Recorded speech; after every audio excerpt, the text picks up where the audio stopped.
بسم الله الرحمن الرحيم. أعزائي المشاهدين، السلام عليكم ورحمة الله تعالى وبركاته. أكيد معظمكم سمع عن المشجعة الكرواتية اللي حضرت للأسف فعاليات كأس العالم عندنا في قطر. أخواني الكرام، ضجة وما ضجة، وهذه شلون، وهذه مسوي إغراء وحركات.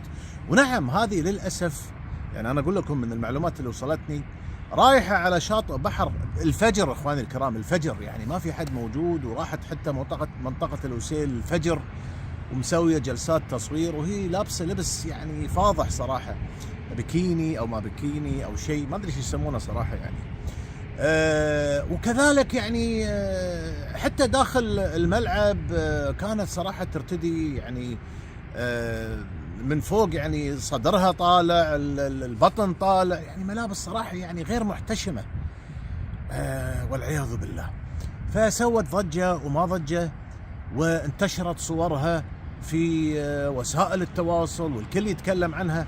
طبعا في كثير من الناس يلومون الأمن عندنا في قطر، أن شلون تخلونها وشلون ما أدري إيش وكيف هالفعل الفاضح، وهذا ما يجوز ولا بد ولا بد. لكن أنا عندي وجهة نظر، وأرجو أنكم إحنا يعني إخواني الكرام بالمنطق وبالعقل نتشارك في هذا الموضوع. أنا السؤال اللي بسألكم إياه، مين اللي شهرها؟ مين اللي أشهر هالإنسانة للأسف العاهرة؟ مين اللي شهرها؟ إحنا. خلونا نتكلم صراحة. أنا عندي رسالة لابد أن أنا أوصلها إخواني الكرام. والله تدخل جروبات تشوف صور هالمشجعة، ناس تطرش صورتها، ناس تتناقل صورها. واللي للأسف زعلني كثير أن هناك ناس بقر مسلمين، ناس غنم خرفان مسلمين يروحون سيلفي وياها. طبعا عقب ما شهروها صاروا في ناس تبحث عن هالإنسانة لجنة تروح تصورها. أنا استحلفكم بالله وأنا أسأل هذا السؤال، مين اللي شهرها؟ احنا اللي شهرناها، احنا اللي نقلنا صورها، احنا اللي وزعنا صورها، احنا اللي قلنا نتكلم عنها. فقبل ما احنا نلوم الامن القطري، نلوم انفسنا، نلوم للاسف سفاهة البعض.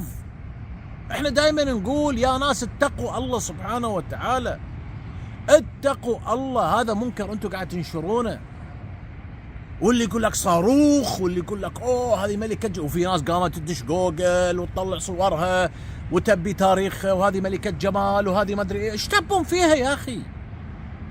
وليش تروحون تصورون سيلفي معاها؟ بنات يصورون سيلفي معاها، مسلمات، شباب مسلمين، وكل ينزل عنده في الستوري، ما يقولون ستوري ولا في السناب، واللي ينزل في الانستغرام. يا اخي ما تتقون الله سبحانه وتعالى.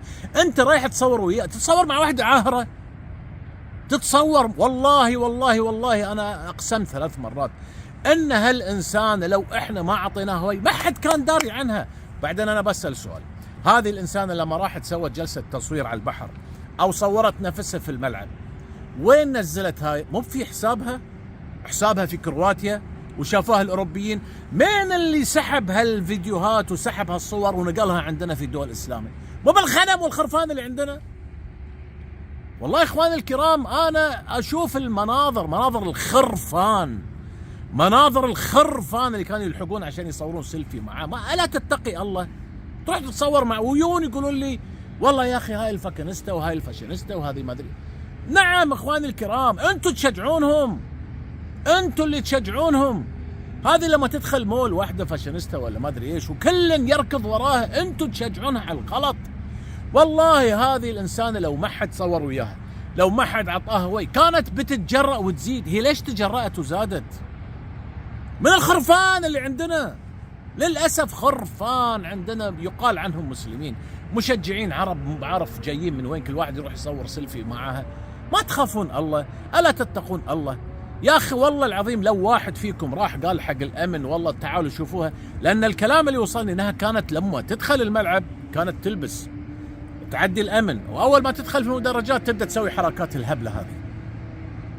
لو من البداية أنتم مبلغين عنها، لو من البداية أنتم قايلين عنها، كان ممكن هذه، لو من البداية مطنشينها ما كانت تمادت. إخواني الكرام، وكذلك أنا قبل ما أختم بالعكس أنا ألوم السلطات القطرية، لابد هذه كانت يبعدونها.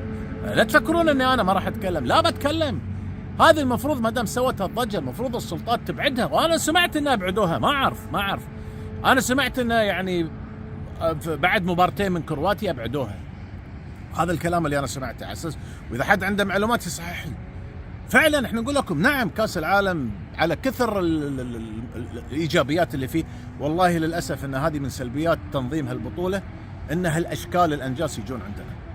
لكن صراحه اللوم رقم 1 على الخرفان. يا اخي والله سيئات عليكم. انا دائما اقول لما تجيك صوره وقفها عندك، الكل قاعد ينقل، الكل قاعد ينشر، الكل انتم ايش تنشرون الرذيله، تنشرون الفاحشه. فأنا أقول لكم والله الذنب رقم 1 في هالخرفان اللي قاموا كل واحد في الواتساب ينشرها وكل واحد يبحث عنها. لا وقاموا حتى يطلعون صور قديمة لها وشوفوها هذه شنو هذه عاهرة معروف صدرها كلها سيليكون، جزء خلفيتها كلها سيليكون، كلها سفنج في سفنج، عمليات تجميل.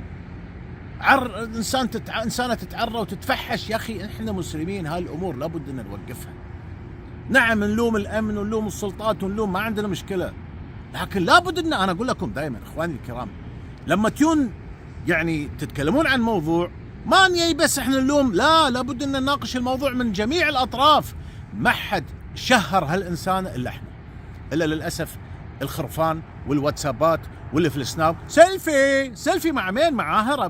ما تتقون الله سبحانه وتعالى. يا اخي والله تعبنا واحنا نتكلم، تعبنا واحنا ننصح، ويصر البعض على الفاحشه، يصر البعض. والله أنت لما تطرش صورتها عليك وزر كل من نقل هذه الصورة. ما أقول له حسبي الله ونعم الوكيل. الله يهديكم لا حول ولا قوة إلا بالله. أتمنى رسالتكم وصلت.